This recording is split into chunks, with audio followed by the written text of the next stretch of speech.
أعوذ بالله من الشيطان الرجيم.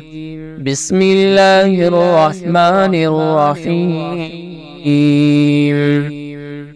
الرحمن علم القرآن خلق الإنسان علمه البيان. الشمس والقمر بحسبان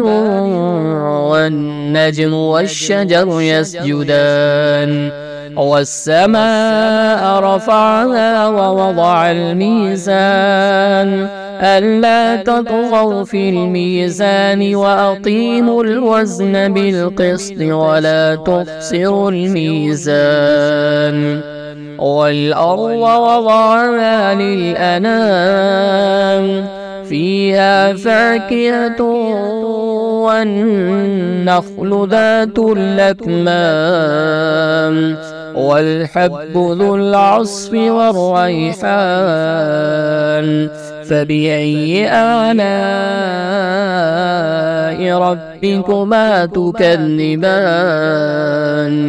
خلق الإنسان من صلصال كالفخار وخلق الجان من مارج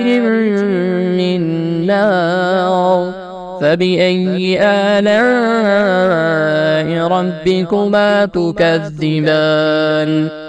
رب المشرقين ورب المغربين فبأي آلاء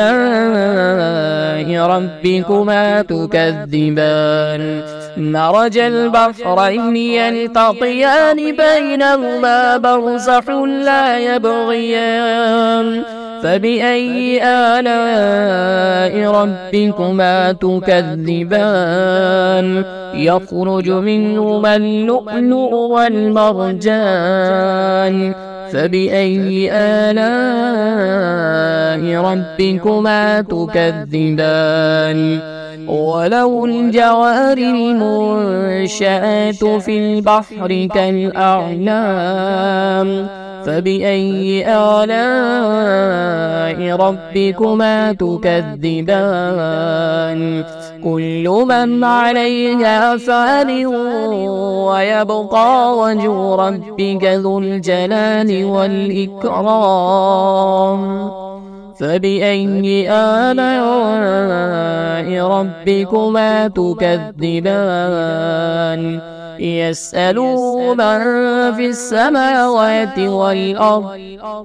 كل يوم هو في شأن فبأي آلاء ربكما تكذبان سنفرغ لكم أيها الثقلان فبأي آلاء ربكما تكذبان يا معشر الجن والإنس إن استطعتم أن تنفذوا من أقطار السماوات والأرض فانفذوا لا تنفذون إلا بسلطان فبأي آلاء ربكما تكذبان يرسل عليكما شواظ من نار ونحاس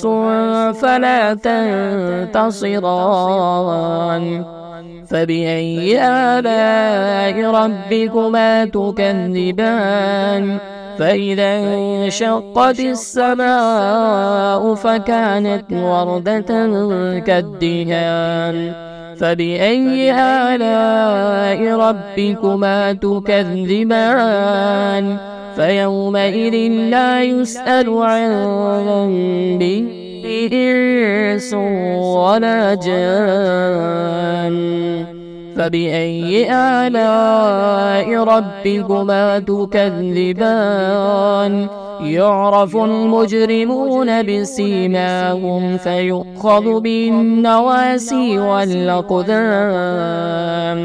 فبأي آلاء ربكما تكذبان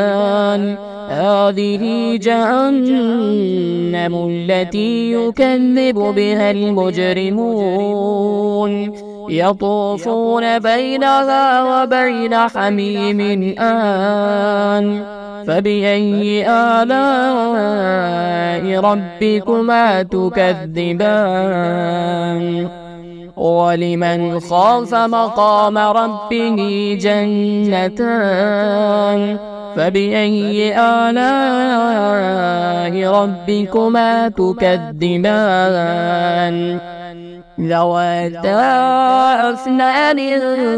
فبأي آلاء ربكما تكذبان فيهما عينان تجريان فبأي آلاء ربكما تكذبان فيهما من كل فاكهة زوجان فبأي آلاء ربكما تكذبان متكئين على فرش بطائنها من استبرق وجنى الجنتين دان فبأي آلاء ربكما تكذبان فيهن قاصرات الطرف لم يطمثهن إنس قبلهم ولا جان فبأي آلاء ربكما تكذبان كأنهن الياقوت والمرجان فبأي آلاء ربكما تكذبان هل جزاء الإحسان إلا الإحسان فبأي آلاء ربكما تكذبان ومن دونهما جنتان فبأي آلاء ربكما تكذبان مدهامتان فبأي آلاء ربكما تكذبان فيهما عينان نضاختان فبأي آلاء ربكما تكذبان فيهما فاكهة ونخل ورمان فبأي آلاء ربكما تكذبان فيهن خيرات حسان فبأي آلاء ربكما تكذبان حور مقصورات في الخيام فبأي آلاء ربكما تكذبان لم يطمثهن إنس قبلهم ولا جان فبأي آلاء ربكما تكذبان متكئين على رفرف خضر وعبقري حسان فبأي آلاء ربكما تكذبان تبارك اسم ربك ذي الجلال والإكرام